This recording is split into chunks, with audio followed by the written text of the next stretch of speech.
Hello, everybody, and welcome to the very first episode of the Culture Codex podcast. Joining us today is former Congressman Tim Ryan, and we're so excited to share this conversation with you all. And this is only the beginning, so be sure to tune in and enjoy the episode. Thank you.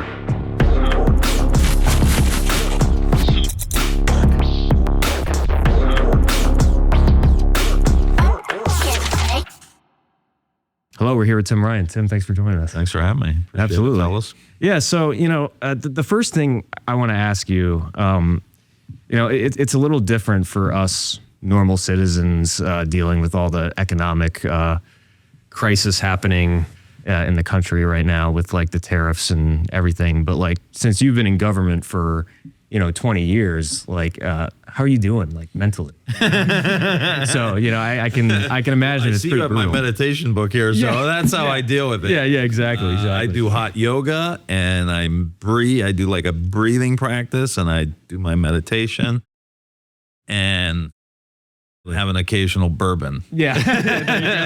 That's how I deal with it. Hey, that works. It works, man. Those practices are not mutually exclusive, but it is. I don't watch like I used to. I don't read like I used to.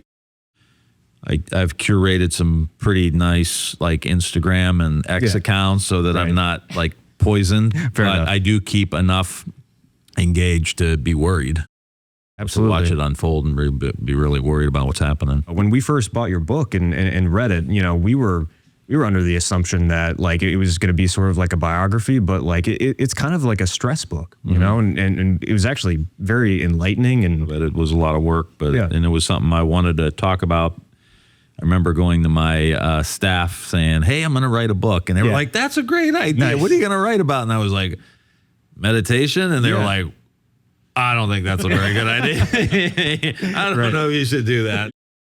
but I'm stubborn. It's all backed by science, which I find really fascinating. Like, you're not just saying all these things out of the blue. Like you've went to multiple experts and doctors and all across the country, and you got scientific data that proves that mindfulness in the healthcare system should be like a standard. Yeah, I think doctors should get reimbursed for it. It should be taught in our schools. Some version of it. I think you let the local schools do it. But there's enough data now about how our brains work.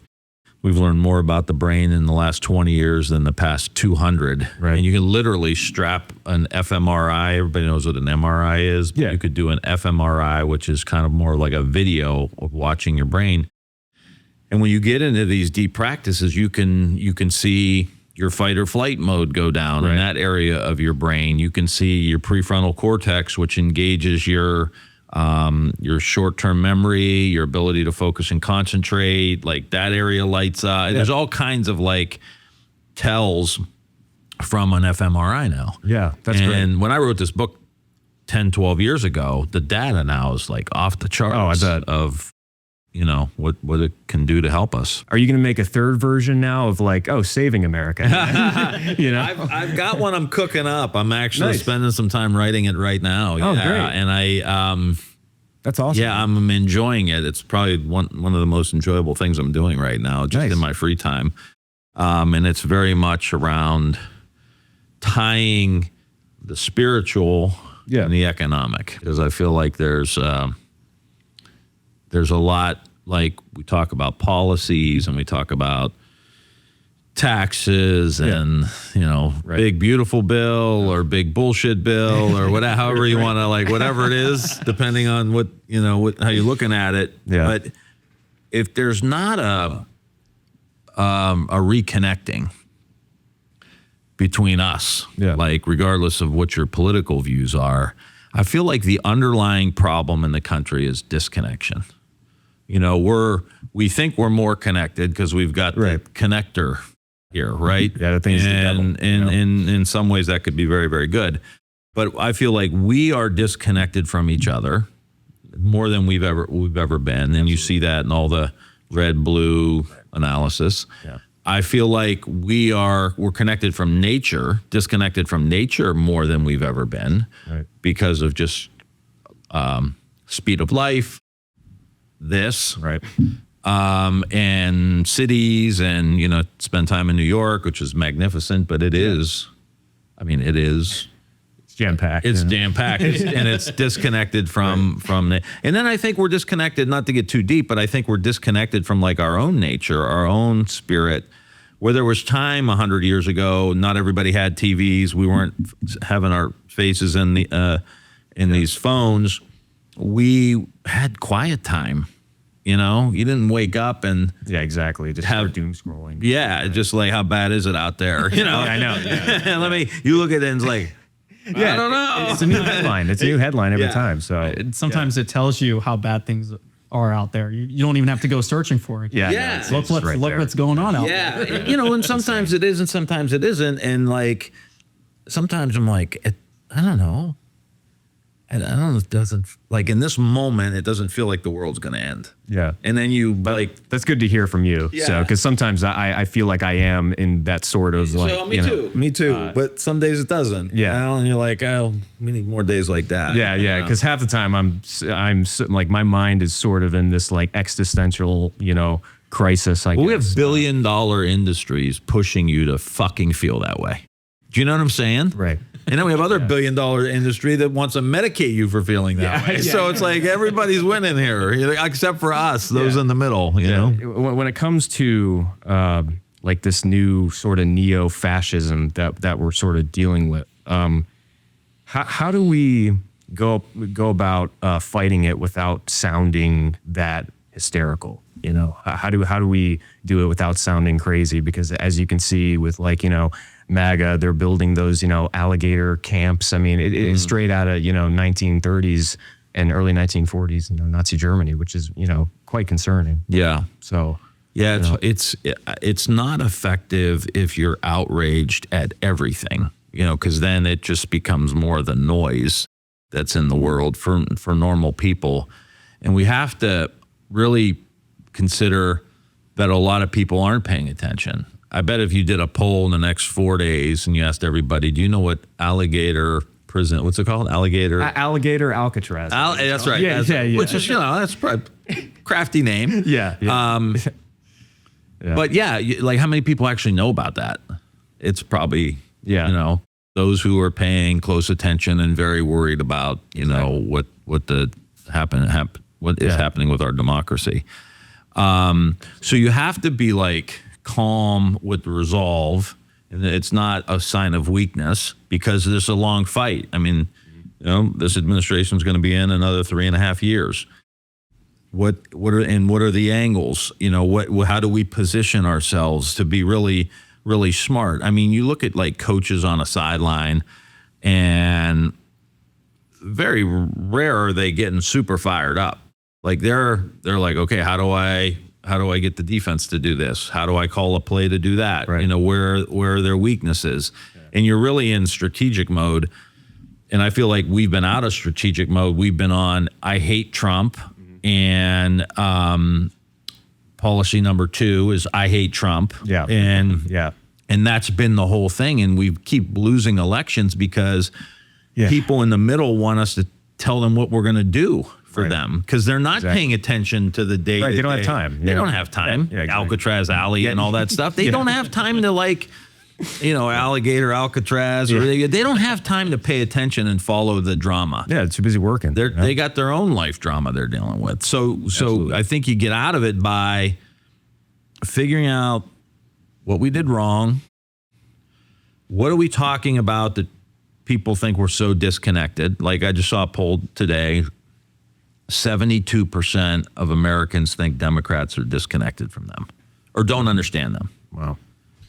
Yeah, that's that's like a significant number. You're over 2/3 of the country and you're in the 70 percentile. Don't think you understand them. So that, peel the onion back one more layer, means we're talking about shit that is irrelevant to their lives. Okay? So And it could be climate, it could be a social issue, it could be whatever. And to me, it doesn't matter. It's like, what are they concerned about? And we're a political party. We're a national fucking political party. Yeah, exactly. We are supposed to represent the interests of the people and acknowledge what they're going through. They don't even think we're acknowledging what they're going through. Yeah. And then so it's like, that's why they'll like, I'll vote for Trump. At least he seems to understand that I'm getting screwed. Yeah. So it's the guy understands I'm getting screwed and is wild versus people who don't even know I'm getting screwed or seem to care I'm getting screwed.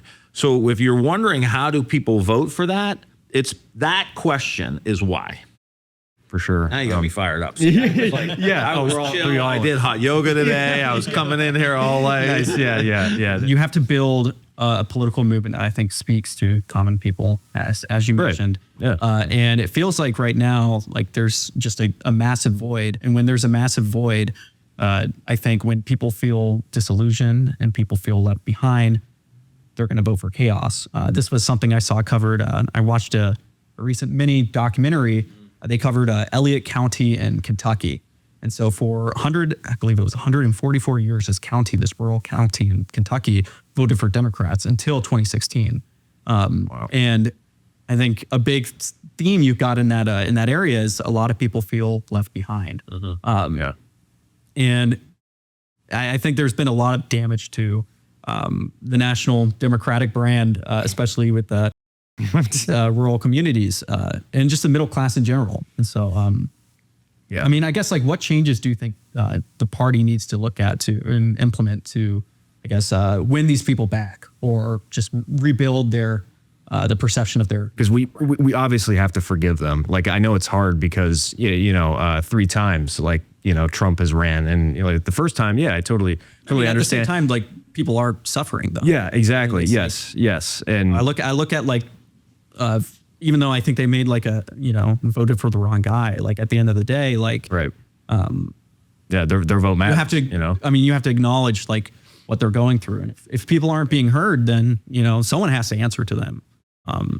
So I feel like it's a big opportunity that Democrats need to take up because, I feel like the current administration isn't going to answer to them. But if we don't build a movement that does answer to them, we're going to keep getting in this. Yeah, I know. Back and We're forth, going to I feel keep losing. It's just like, God, like I'm tired of losing. Yeah. So trust me too. Yeah, it's about pulling people together too. I think it's really about, economics. That's where you got to stay. Healthcare costs, prescription drug costs, and having real answers on how you're going to fix that stuff, negotiating drug prices and all that stuff. How do we get healthy so that we're not bankrupting the healthcare system, which I think that's where I agree, and I'm 100% aligned with Robert Kennedy Jr. The vaccine stuff makes you a little nervous, but I think he's already banned food dyes. He's talking about everything that me and my wife have been talking about for 15 or 20 years about food and how many hormones are in the meat and antibiotics in the chicken and hormones in the chickens and, not to mention the cruelty that's happening in a lot of these places. The super high level of pesticides that are on our food. Oh, yeah. So anyway, that's making us sick. So our healthcare plan can't just be throw more money at it. It's got to be like, how do we have a national effort to actually get healthy and get back to teaching it in our schools? And what are we eating? And why are there not grocery stores available for people to shop at and actually get fresh, healthy food? Why aren't we doing urban agriculture? Why aren't we tying it to the school program? Like innovative stuff to help get us healthy. But keeping on the bread and butter economic stuff, I think, is going to be key. And don't let them divide whites and blacks and browns, which they've been really good at. Yeah, they're hitting hard on that, And I believe it or not, I was in Canada a few days ago, and what really scared me, dude, the border, the U.S. border, compared to Canada, it's obviously been more strict in the past, but what we experienced, driving through it and getting back to the States, like, they're really being aggressive. I mean, it took an hour just to get through the border, and we saw a Latino or Hispanic in handcuffs and coming back. Yeah. So that really like woke us up, because we're sitting in line in the car, and we're seeing this minority get handcuffed, and obviously it could be for like good reasons. Maybe he was smuggling drugs or doing anything illegal. Probably handcuffed a few white guys coming in. yeah. So you never know, but like bringing some weed back in from Canada. Yeah. Well, that's the first question they asked. They're like, "Oh, do you got cannabis in the car?" But it's just concerning, and like you could tell that they're really ramping up the aggression at our borders. So and that's like one of these issues that I think you've got to aggressively take off the table as Democrats. Like of course there needs to be humanity, and we got laws, and they got rid of due process. Like that is not insignificant. Yeah, it's right? illegal. So yeah. At the same time, if you are a gangbanger here, we got to throw your ass out. You know what I'm saying? Like if you're here, if you're not a full citizen and you're selling drugs, you get caught with drugs, you're causing trouble in some way, you can't do that. If you're here on a green card or something, if you're a citizen, you have a little more liberties to do dumb shit. You know what I'm saying? But like now you can't, and we as Democrats should say, yes, let's get them all out of here. Due process. Appreciate their, the rights that they have, just because they're around the country that, started all this with like individual rights, but you gotta go. Sorry.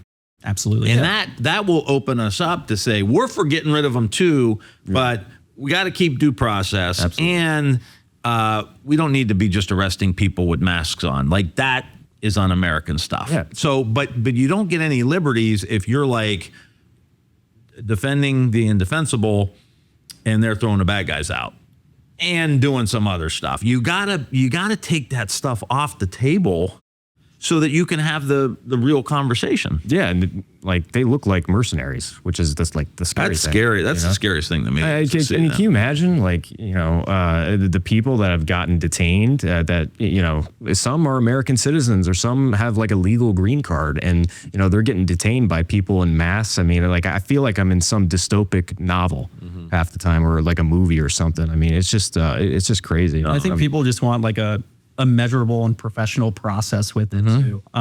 And something that, if you see like someone being detained with people in masks and you can't really identify them, I would imagine it's a traumatic experience to go through. Yeah. Can't imagine. If there's at least some transparency with the process involved, I think that would go a long way in like building trust, especially with government. Like, right. Well, even with the immigrant community. Absolutely. Obama had more people deported than Trump. Mm-hmm. Like I remember, I'm friends with when I was in Congress with a lot of the Latino caucus, congressional Hispanic caucus members. They were so mad at Obama, so mad at him. And Obama held the line. Yeah. He said that these are people that aren't supposed to be here, and that we've got to ask them to leave. And I love you, and like I'm helping you on 10 other things and whatever, but I can't help you on that. And so like we're capable of doing it. That's the thing I sort of respect about Obama, is that he still respected due process and the rule of law while carrying out those policies. So there were no TV cameras of guys with masks. Yeah, I mean, and stuff. It was we were just getting it done. Yeah, man.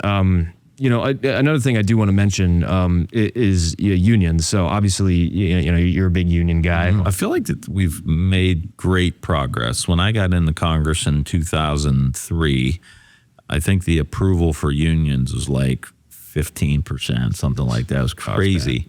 And I was like, me and Sherrod and others, like we were super pro-union, and we were looked at like knuckle draggers, like free trade and globalization and union and that. And we honestly, they thought we were like just dumb. Yeah, like why would we be for this? And fast forward to today, the free trade agreements have taken hold. They've displaced workers. They've displaced them primarily in the Rust Belt, down the East Coast, whatever. And now union approval's like 65 to 70%.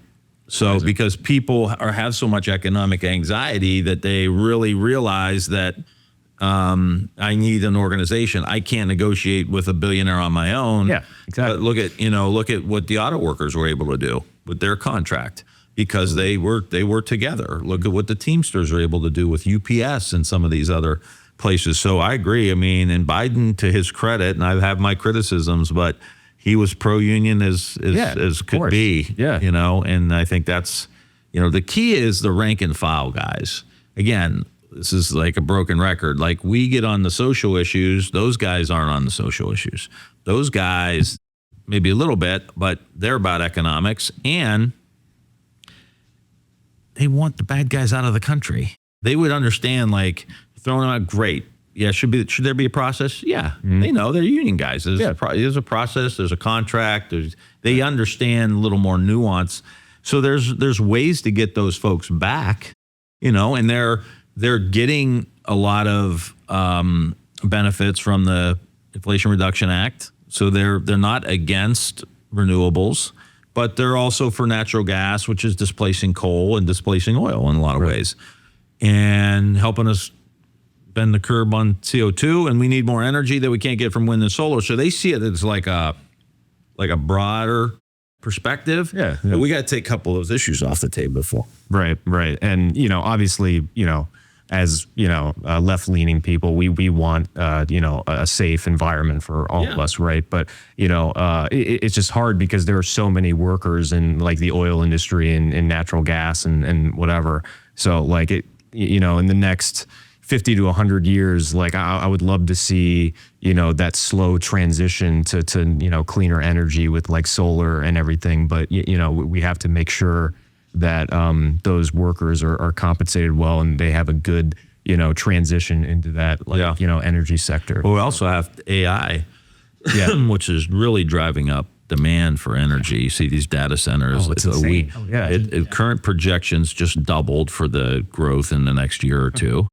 And like we will not be able to support that. And so what happens, that moves to China, that moves the blockchain with a lot of the crypto stuff, that if we can't handle the data, that will move too. And so there's kind of a strategic imperative. And what's better for the environment, an American a little more appreciative of this stuff, or China, who really doesn't seem to care? Yeah. I mean, they're doing really well with selling EV vehicles, but that's an economic thing. I don't think that's a global warming thing. What worries me the most about AI is that, there won't be any regulation with it, and it'll sort of spiral out of control. So rules of the road. And, right. Yeah. Like the tricky part is like with the defense piece, it's like China's not going to say we're not going to use this in our defense capabilities. And they will have a significant advantage over us. I mean, that's like, this is why the public conversation is so fucking stupid. Yeah. You know what I mean? Because like here we are, fairly intelligent people. We have to be able to have like national conversations about like, I love using AI for work and this. Yeah. Right? Of course. Yeah. But what are the implications here? What are the implications here? Where are the job losses going to go? Because it seems like the initial ones may be more white collar, right? But at the same time, technology has also created new jobs. So how's that going to kind of play out? Which is, another reason why you need like a modern government. Like I think AI could probably save us a ton of money on administering government. Yeah. That's fair. If that's money we can put back into education, put back into healthcare, put back into the environment. Absolutely. And you just see what we've done to the earth. I'm reading a great book now called Climate, a new story. Gotcha. And it's a phenomenal book. I highly recommend it. But he talks about like how we need to get away from the CO2 math, science, numbers thing, because when you're talking about the planet, it's like it's so diminishing of what this planet does for us. It's like we're wrapped around CO2 numbers and how insane that is. But he starts talking about, what we've done to the forests, and these are like the lungs of the planet, and what we've done. What are we doing to the oceans? What are we doing to the rivers? And so having a conversation around which you hope can penetrate the right to say God created this, and my goodness gracious, what are we doing here? Right? Are we not stewards of God's planet? And that is a much more compelling argument than and I'm sure CO2 levels and ice. I think that's absolutely true. I know, like, I'm an Eagle Scout. I was really involved with Boy Scouts, and like our troop, I grew up in a very conservative area. We cared about the environment because it was almost like there's a level of sanctity with it, and it matters for those reasons. It's sacred. It's sacred. Yes, absolutely. And it's not enough to just tell people CO2 levels are rising by this number and the temperature is rising by this number. Yeah. Eyes glaze over. 1 degree, 2 degree, they're going to, gonna shrug their shoulders, and the impact of it's really great. Yeah. But you don't. I feel like when you sound overly scientific and it's hard to connect with people and really emphasize the damage that's being done. And then you got people like Vivek on stage saying climate change is a hoax. Like, I mean, it's just like and I don't know how people are like gravitating towards that, but we somehow need to get to them and tell them, like, hey, this is a problem. All the scientists are raising the alarms. Like, we got to do something, but we do have to defend all of the workers that are working in the oil and natural gas industry. So it's just a slippery slope. Well, we're not talking about the forest. We're not talking about the plastic that's in the ocean that now we're finding is in us. Yeah, I know. In our bloodstream, those are scary articles to read. Tell me about it. Yeah, I need to go take a sauna or something. Get this stuff out of me. With some fiber. They said low fiber and saunas. I'm like, all right. Every time I drink from a plastic water bottle, that literally is what I think about. Me too. I'm just drinking plastic. Yeah, plastic. Yeah, right to my kidneys. Yeah, great. In general, what keeps you hopeful during this time? I'm hopeful in the human spirit. I think we underestimate ourselves constantly. Yeah. It's reassuring. We surprise ourselves. Yeah. Periodically.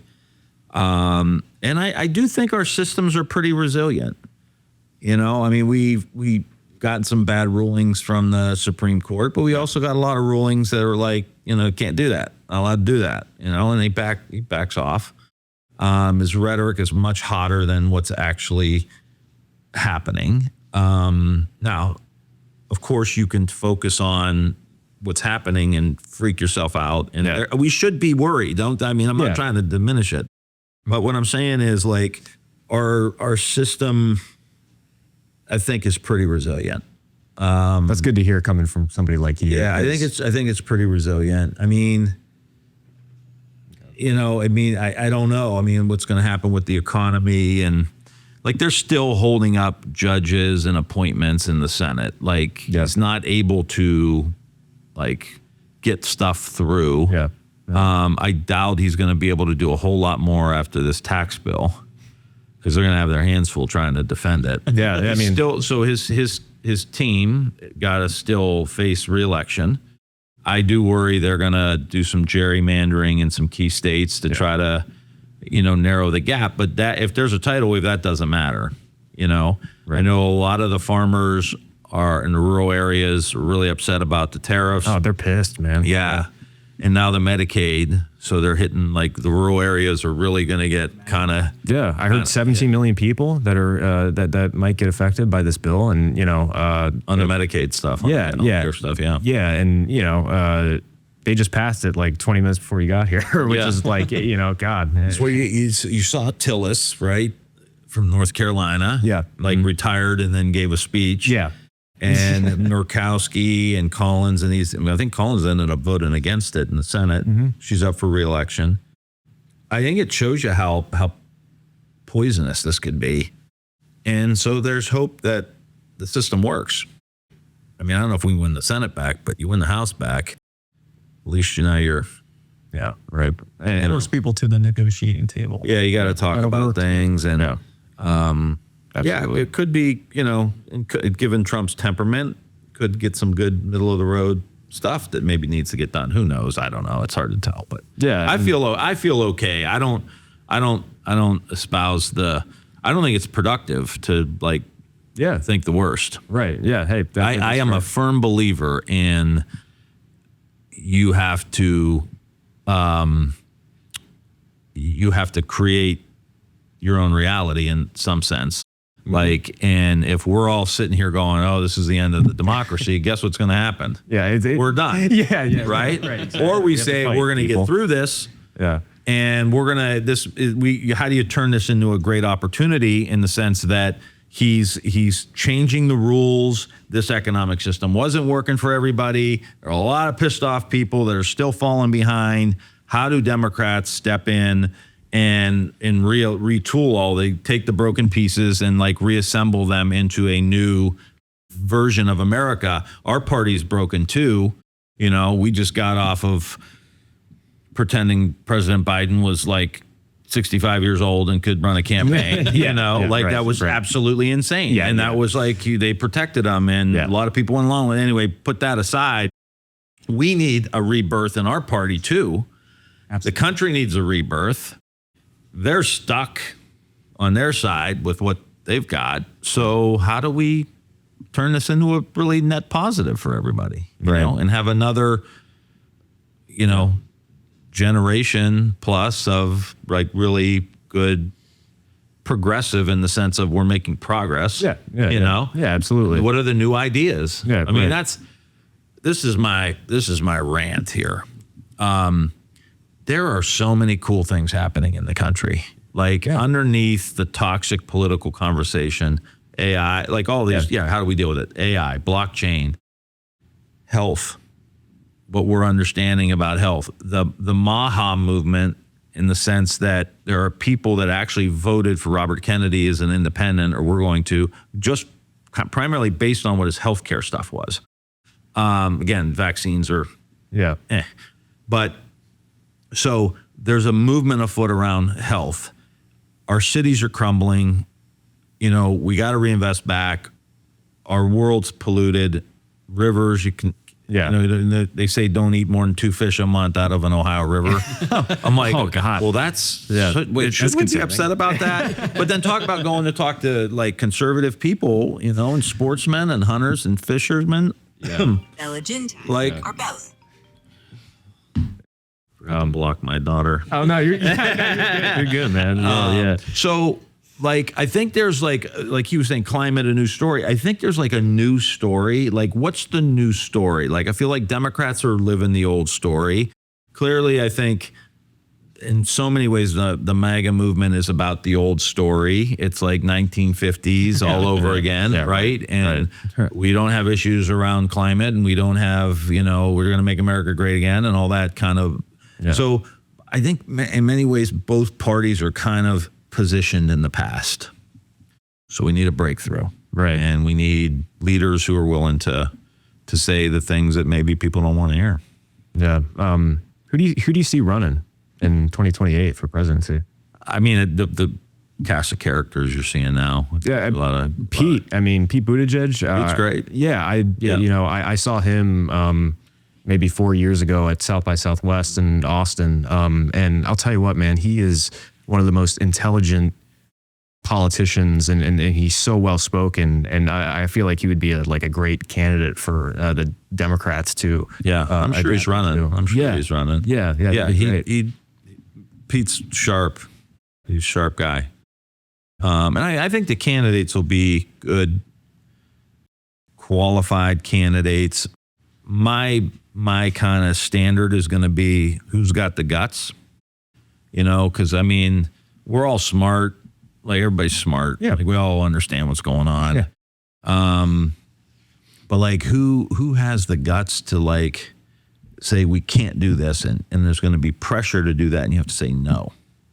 You know, that's fine. Like you can be for that, and I love you, like we were saying with Obama. But we can't do that right now. That's going to hurt our ability to win, hurt our ability to get elected. And the best thing we could do for anybody who's pushing us on an issue is for us to be elected, not somebody who's going to get rid of due process, bully, demean, hate, pit ourselves against each other. Yeah. So to me, I'm looking for like the strongest, emotionally balanced. I want someone strong emotionally. Yeah. You know, not just strong intellectually. What worries me about JD. Well, I'm going to try to relieve your anxiety. Please do. Can I do that? Yes, absolutely. I feel like there is no one in Trump's orbit, including JD, including Vivek, including anybody, that could match Trump with his political skills. I don't think there is anyone even close to. Now we all know what Trump is, right? So, but like no one can do what he does. There's no one that could pull this off. Yeah. I mean, this is high level. Right. This is high level con man stuff, right? Very high level. Yeah. Like my kid's doing a card game with me yesterday. He was starting to figure out card tricks. Oh, nice. And he's not there yet, right? And so I'm like, I saw what you did. Like I saw, like he didn't know what he was doing, right? Yeah. That's not what we're talking about here. This guy is very high level, and I don't think anyone can keep up with him. And so I think that will also give us an opening. And I don't think that anybody I hate to say it quite this way, but like is as likable as Trump. Like Trump, people like him, generally speaking. Yeah. Like people who don't follow every little thing. He's at the MMA. He's at WWE. Exactly. He went the first president to go to the Super Bowl. Like, how is that even possible? I know. But he was like, I'm going to the Super Bowl, you know? Like, so if you're just kind of paying, oh, cool, the president's at the Super Bowl, right?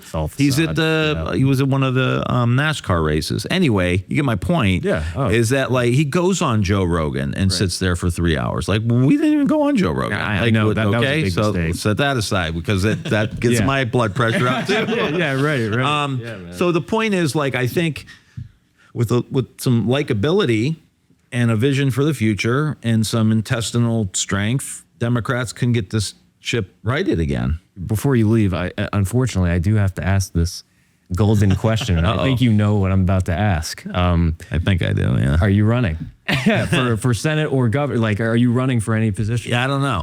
Honestly, I don't know. I'm going to decide probably in the next month or two. Nice. I know people are wanting, I'm hearing Sherrod Brown may do it. Nice. For governor. I probably would not do the Senate. I got an 11-year-old at home. Yeah. Fair enough. That is, I spent the first, 9 years of his life in D.C. pretty much and traveling. So we're having fun. So we'll see. I mean, I'm worried. That's why I'm even considering it. And I think I think I could beat Vivek. I think you can too. And I think I could beat Husted too, but I don't know if I want to be in DC. Yeah, fair enough. But yeah, I appreciate it, Tim. Yeah, Thank seriously. you.